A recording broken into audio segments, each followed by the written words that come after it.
I mean, time and time again, I'd always tell him, you're gonna end up in the pokey with my daddy! I remember one time he come reeling out of this bar. And he looked at me, he said, son, thank God I'm driving, because I'm too drunk to walk. I said, Daddy, for crying out loud! We'll get Trixie to drive. Thank God that night we was with Trixie Hicks and Velma Buckles. And we met them in kind of an interesting way. Well, everybody at the bar looked up when they come walking in.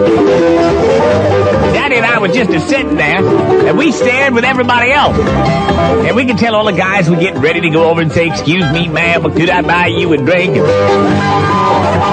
But Daddy wasn't one of them kind of guys. He said, come with me, son. We gonna do us some bottom knocking. We walked over to them two women. He said, you just let me do the talking, boy.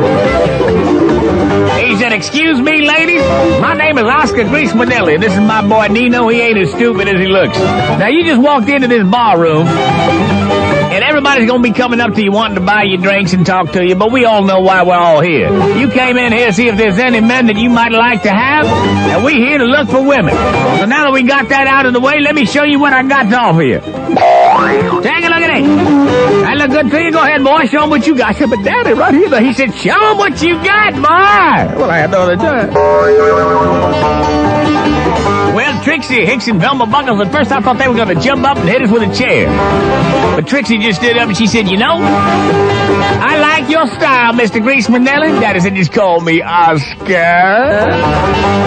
What do you say we just leave this place? You know we only going to have a few drinks, get liquored up and bottom knock. Let's get right to the bottom knock, and then we do the drinking while we're resting. What do you say? So we left with him. I couldn't believe my eyes. I tucked in my britches. We went out the door. Next thing you know, Daddy parked in a quiet spot, and then we were chatting up there. I couldn't believe it. He's in the front seat with Trixie. And then I am in the back seat with Velma.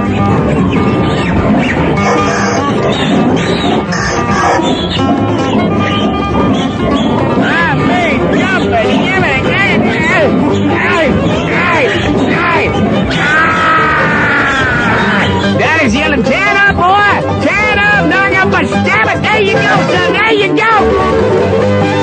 Well, we achieved the shuddering Shangri-La. It was like a four-way Shangri-La. Daddy and Trixie's in the front seat. Ah! I'm in the back seat with Velma. Oh!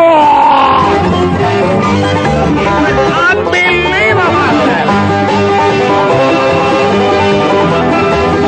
Well, we polished off the rest of the bottle of Jack Black and we passed out. Next thing you know, there's a thump, thump, thump, thump, thump, thump, thump, and there's the police standing there by the side of the car. Daddy woke up, rubbed his eyes, and said, my God, officer, you're just in time.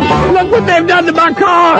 They stole the steering wheel. They stole the speedometer. They stole the dashboard. They stole the brake pedal. And the cop said, you drunken old fool, you're in the back seat for crying out loud.